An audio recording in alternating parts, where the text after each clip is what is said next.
आपको बता दें कि लोकसभा चुनाव के 5वें चरण का आज प्रचार थम जाएगा। 20 मई को उत्तर प्रदेश की 14 सीटों पर मतदान होने हैं, जिसमें रायबरेली सीट बेहद अहम है।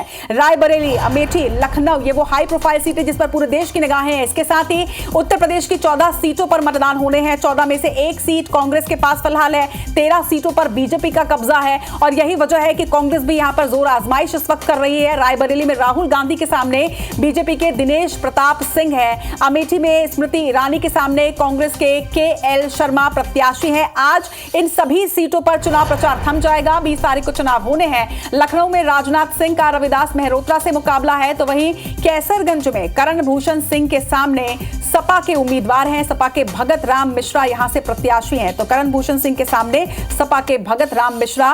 5वें चरण में आपको बता दें कि देश भर में 8 राज्यों की 49 सीटों पर वोटिंग होनी है, जिसमें उत्तर प्रदेश की 14 बेहद अहम सीटें हैं। और उत्तर प्रदेश इस बार बेहद खास हो जाती है, क्योंकि उत्तर प्रदेश में अब तक की अगर बात करें तो फिलहाल की स्थिति जो है 14 में से जिन 14 सीटों में 5वें चरण के चुनाव होने हैं, इन 14 सीटों में फिलहाल 13 पर बीजेपी है और 1 पर ही यहां पर फिलहाल कांग्रेस है। लेकिन इस बार कांग्रेस पूरी जोर आजमाइश कर रही है। रायबरेली सीट बेहद हाई प्रोफाइल सीट, नामांकन दाखिल करने के अंतिम दिन यहां से प्रत्याशी की घोषणा की गई और सुबह सुबह राहुल गांधी का नाम यहां से सामने आया था। आज प्रचार का शोर थमेगा और इसके बाद मतदान 20 तारीख को।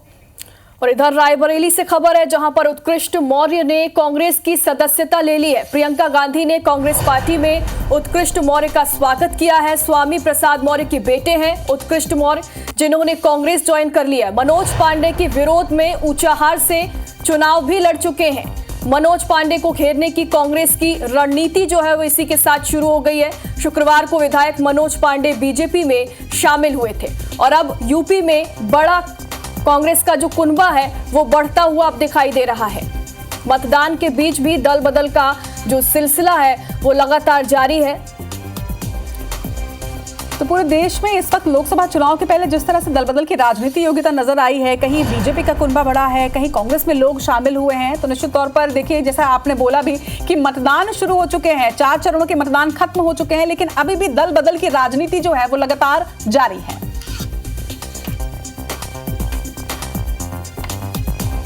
तो ऊंचाहारा से चुनाव लड़ चुके मौर्य ने अब कांग्रेस की सदस्यता ग्रहण कर ली है। प्रियंका गांधी के साथ उनकी ये फोटो भी सामने आई है। शुक्रवार को विधायक मनोज पांडे इधर बीजेपी में शामिल हुए थे और अब उनके खिलाफ प्रचार माना जा रहा है कि ये करने वाले हैं उत्कृष्ट मौर्य, जो कि स्वामी प्रसाद मौर्य के बेटे हैं। इन्होंने कांग्रेस की सदस्यता ली है। तो उत्तर प्रदेश में एक तरफ कांग्रेस का कुनबा बढ़ा है। कांग्रेस एक सीट पर इस वक्त 5वें चरण में चुनाव जिसकी तैयारियां की जा रही हैं और अब एक और सदस्य यहां पर जुड़ गया है। बढ़ेंगे आगे और छत्तीसगढ़ का रुख करेंगे, जहां पर 20 मई को 5वें चरण के मतदान के लिए तमाम तैयारियां जो हैं वो पूरी कर ली गई है। आज शाम 5 बजे ओडिशा और झारखंड में प्रचार थम जाएगा और तैयारी छत्तीसगढ़ में इसलिए क्योंकि छत्तीसगढ़ के तमाम जो नेता है वो अब ओडिशा और झारखंड में पूरी ताकत झोंकते नजर आए। बीजेपी ने ओडिशा और झारखंड में पूरी ताकत झोंक दी है। छत्तीसगढ़ के कई दिग्गज नेताओं ने दोनों राज्यों में मोर्चा संभाल रखा है।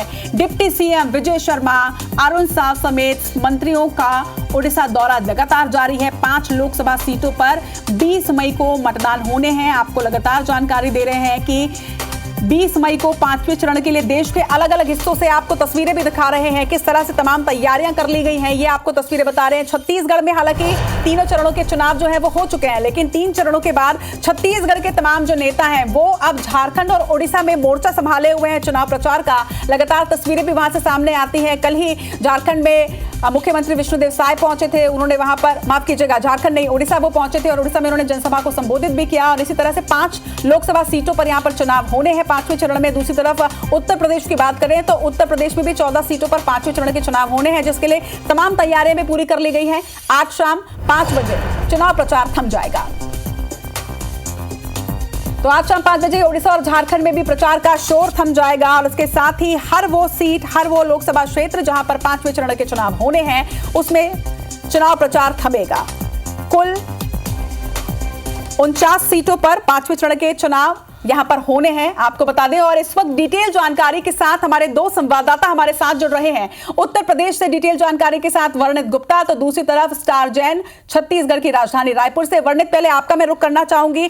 उत्तर प्रदेश की बेहद अहम सीटों पर 5वें चरण में चुनाव होने, जिसमें रायबरेली, अमेठी वो तमाम सीटें हैं जिस पर पूरे देश की नजरें टिकी हुई है। आज शाम प्रचार का शोर थम जाएगा और इसके बाद 20 मई की पूरी तैयारियां।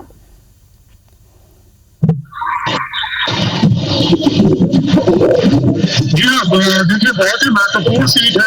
आज जो प्रचार है वो 5वें चरण का होगा।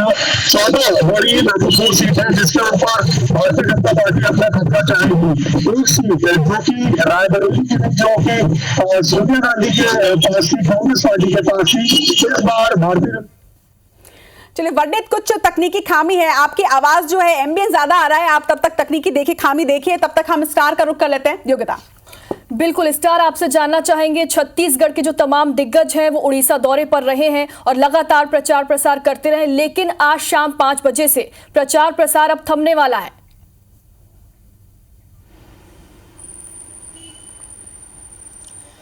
देखिए, इस बार का लोकसभा चुनाव यदि देखा जाए तो हर चरण के साथ रणनीति बदल रही है, तरीके बदल रहे हैं और प्रचार प्रसार की चुनौतियां भी बदल रही है और मुद्दे भी अलग अलग चरण के हिसाब से, अलग अलग चरण के हिसाब से आते जा रहे हैं। छत्तीसगढ़ में 3 चरण में चुनाव होने तो वो हो चुके हैं, मध्य प्रदेश में 4 चरण में चुनाव होने तो वो भी हो चुके हैं और अब छत्तीसगढ़ हो, मध्य प्रदेश हो, यहाँ के तमाम दिग्गज नेताओं को उनके जो लगे हुए राज्य, खासकर यूपी देख लें, मध्य प्रदेश से लगा हुआ बहुत बड़ा हिस्सा यूपी का है। उसी तरीके से छत्तीसगढ़ की बात कर ले तो उड़ीसा और झारखंड के जो हिस्से है वो छत्तीसगढ़ से लगा हुआ है। तो ये दोनों राज्यों के बड़े नेताओं को, पूरे के पूरे नेताओं को कह लिया जाए तो यूपी, झारखंड और उड़ीसा भेजा गया था। उड़ीसा में देखा जाए तो छत्तीसगढ़ के तमाम कैबिनेट के मंत्री हैं, दोनों उप मुख्यमंत्री, मुख्यमंत्री है वो भी मोर्चा संभाले थे। झारखंड भी कुछ मंत्री दौरा करे हैं, संगठन के लोग कुछ वहाँ पे तैनात किए गए थे और लगातार छत्तीसगढ़ की जो सफलता बीजेपी की रही पिछले 5 महीनों की, जिसके आधार पर चुनाव बीजेपी ने विधानसभा चुनाव जीता था, उन तमाम मुद्दों को लेकर झारखंड और उड़ीसा, क्योंकि ये 2 राज्य ऐसे जहाँ पर बीजेपी के पास बहुत ज़्यादा कुछ है नहीं, खोने के लिए, पाने के लिए बहुत कुछ है और यही वजह है कि बीजेपी इन दोनों राज्यों में काफ़ी दम लगा रही है। और छत्तीसगढ़ क्योंकि उनका पड़ोसी राज्य है, वहाँ की बोलचाल, भाषा, शैली, रहन सहन लगभग, क्योंकि दोनों आदिवासी राज्य हैं और मिलते जुलते, छत्तीसगढ़ से मिलते जुलते वहाँ पे परिवेश है। यही वजह है कि यहाँ के नेताओं को वहाँ पे तैनात किया गया था और तमाम बड़े दिग्गज नेता, चाहे मंत्री हो, कैबिनेट मंत्री हो, विधायक हो, मुख्यमंत्री, सब ने दौरा किया और कैंपेनिंग की है जमकर और इसी उम्मीद के साथ कि बीजेपी बड़ी लीड इन 2 राज्यों में लेगी, उड़ीसा में क्योंकि विधानसभा चुनाव भी वहाँ पर हुए हैं और झारखंड में भी। तो बिल्कुल स्टार, जिस तरीके से छत्तीसगढ़ के दिग्गजों ने यहाँ पर अपनी पूरी ताकत झोंक दी, चाहे वो मुख्यमंत्री हो विष्णुदेव साय जी हो, चाहे वो दोनों ही डिप्टी सीएम हो, चाहे वो तमाम विधायक हो, क्योंकि हर किसी ने यहाँ पर दौरा किया लगातार जनसभा के। क्या लगता है कि यहाँ पर जिस तरह से दिग्गजों ने ताकत झोंकी और खासतौर पर छत्तीसगढ़ के नेताओं ने ताकत झोंकी है, वो नजर आएगा 20 मई को?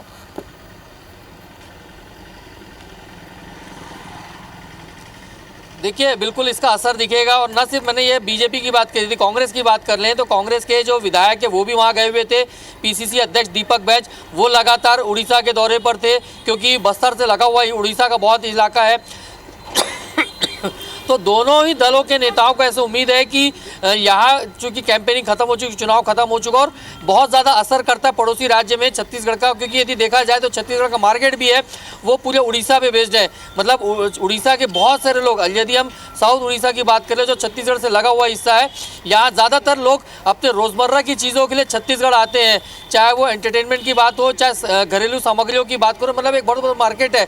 और यही वजह है कि यहाँ के नेताओं को वहाँ भेजा गया उनके बीच में कैंपेनिंग करने के लिए, अपने अपने पार्टी के लिए, और बहुत बड़ा असर छत्तीसगढ़ का देखने को मिला है। पूरे चुनाव पे हमने देखा जो उड़ीसा के, खासकर झारखंड से ज़्यादा उड़ीसा पर ज़्यादा फोकस किया गया। उड़ीसा के वर्तमान जो आज फेज़ है, 5वें फेज़ में 5 लोकसभा में और चुनाव होने हैं और 5 लोकसभा में बीजेपी और कांग्रेस के तमाम दिग्गज नेता वहां पर गए हैं, कैंपेन किए, अपने अपने पार्टी के प्रचार किए हैं और इस उम्मीद के साथ कि कुछ ना कुछ उनको वहां पर फायदा मिलेगा। हाँ, ठीक है स्टार, लगातार हमारे साथ बने रहिएगा। इस वक्त एक बार फिर से उत्तर प्रदेश का हम रुख कर रहे हैं। उत्तर प्रदेश से वर्णित हमारे साथ लगातार बने हुए हैं, लेकिन इसके साथ ही हम ये भी आपको तस्वीरें भी दिखा रहे हैं कि किस तरह से छत्तीसगढ़ के दिग्गजों ने उड़ीसा और झारखंड में अपनी पूरी ताकत झोंक दी। 5 लोकसभा सीटों में यहाँ पर चुनाव होने हैं और आपको ये भी जानकारी दे दें कि लगातार देखिए 5वें चरण की जो तैयारियां हैं वो पूरे देश में जारी है, क्योंकि 5वें चरण के चुनाव में कुछ ऐसी सीटें हैं जिसमें दिग्गजों की साख जो है वो दांव में लगी है। इसमें सबसे ज्यादा नजर जो टिकी हुई है वो रायबरेली सीट पर है। रायबरेली से कांग्रेस के प्रत्याशी जो हैं, कांग्रेस के प्रत्याशी राहुल गांधी हैं, जिनका अंतिम समय में नाम सामने आया। ये कहा जा रहा था कि हो सकता है यहां से प्रियंका गांधी भी चुनाव लड़ सकती है, लेकिन इसके बाद राहुल गांधी का नाम यहां पर सामने आया है और अब 5वें चरण के चुनाव के लिए पूरी ताकत यहां पर कांग्रेस ने भी झोंक रखी है। एक बार वर्णित गुप्ता का हम रुख करना चाहेंगे। वन्नी से भी डिटेल जानकारी लेंगे कि किस तरह से यहाँ पर पांचवें चरण की पूरी तैयारियां कर ली गई हैं, क्योंकि देखिए उत्तर प्रदेश की 14 सीटों में चुनाव होने हैं, जिसमें अमेठी भी शामिल है, इसके साथ ही यहाँ पर रायबरेली शामिल है। तो ये दो वो सीटें हैं जो कि कांग्रेस का गढ़ मानी जाती रही है। इन जगहों पर विशेष तौर पर कांग्रेस का भी फोकस और इसके साथ ही बीजेपी का भी फोकस रहा है। अब पांचवें चरण में इन दोनों ही सीटों में चुनाव होने और ऐसे में पूरे देश की निगाहें यहाँ पर रहने वाली है। लेकिन 2 सीटों के साथ ही कुल मिला के 14 सीटों पर उत्तर प्रदेश में चुनाव होने हैं, साथ ही ओडिशा, झारखंड और कई प्रदेशों में यानी 8 राज्यों की लगभग 49 सीटों पर ही चुनाव हो रहे हैं। पांचवें चरण के मतदान 20 मई को, जिसके लिए आज शाम 5 बजे प्रचार का शोर जो है वो पूरी तरीके से थम जाएगा।